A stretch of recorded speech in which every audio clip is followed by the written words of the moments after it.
If you have a fight with Jimmy Wanjingi, take on Jimmy Wanjingi, and he's waiting for you. For coming.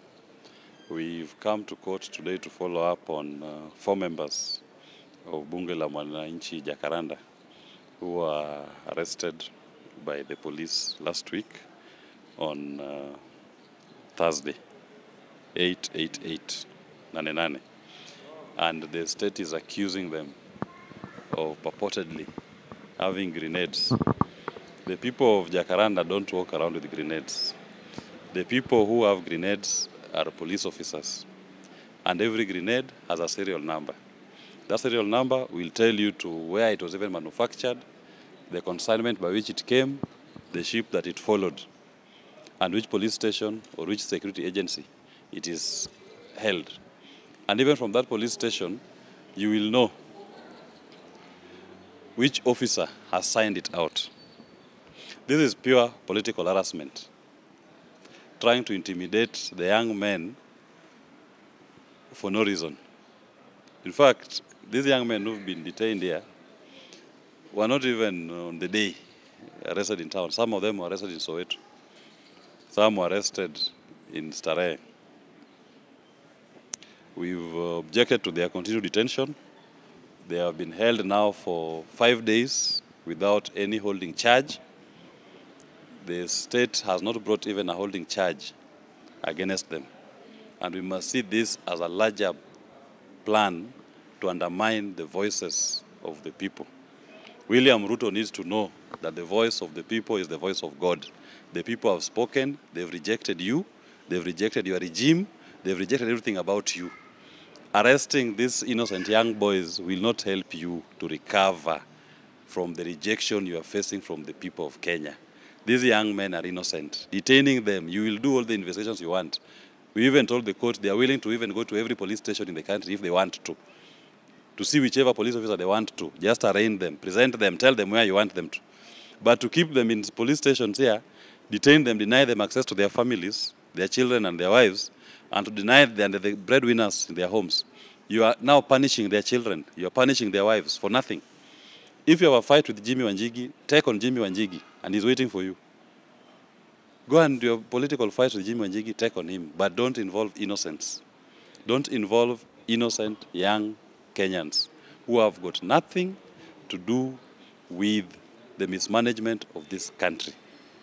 We will still continue coming to court, and we are going to challenge in all courts this violation of the rights of the Wanabunge. Jacaranda is the people's platform.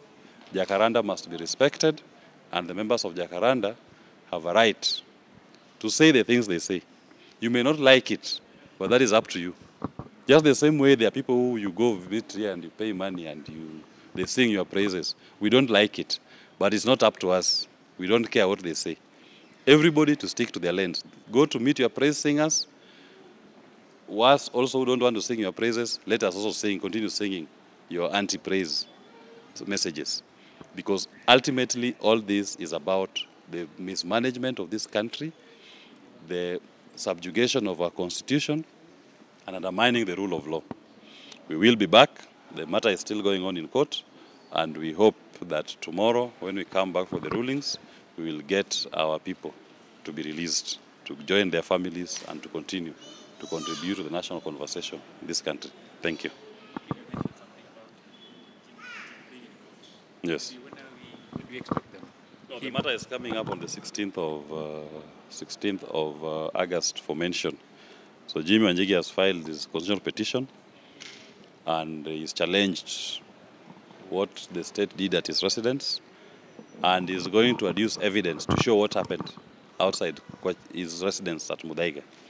He will show the state and its officers who planted grenades at his residence and at the gate. All that information is there. What they did not know is that in this modern world of technology, everything is recorded. When we say the revolution shall be televised, the revolution is being recorded. It is going to be televised live, not in reported form. All that information is there, and whatever they're looking for in these cases, that information is there. We will tell them who planted those grenades. We will tell them which vehicle they came with. We will tell them their faces. We will tell them the clothes they were wearing. We will tell them everything. The whole story is up there, and they'll get to see. And they should go now for those their officers who are trying to fabricate evidence to implicate innocent individuals, including these 4 young men and Jimmy Wanjingi. Maybe a quick question, Wakili. We know that the cars that normally zinakata internet wanga are used for the state by the president most of the time. And last week we saw one at Jimmy Wanjigi's place so that the network can be tampered with, and that's when they got access to Jimmy Wanjigi's home. I mean, from what they did, what from that car itself, because that car has a story to tell. What can you say about it? Of course, the truth of the matter is that this is William Ruto fighting Jimmy Wanjingi. The police are just being used. And that is why you saw that vehicle that you're talking about, the jammer, that was able to jam everybody's phone. There was no phone connection, internet, when that vehicle was there. It's a brown Prado with antennas all over it. We saw it and we even took pictures of it. It's on the CCTV. It is public information. We'll share it. It was, though the number plates were not there, it didn't have number plates. So it was part of the fight. They thought they were going to interfere with the evidence when they were bringing that motor vehicle. Evidence is there. What I assure you is that the evidence is there about everything that happened outside that house. Everything is recorded and everything will be shared in the courtroom. Aside from maybe Jimmy Wanjigi appealing to or talking about the damages that were done in his house, is he going to also do the case against the police brutality against the family? Of course, we are going to do a comprehensive petition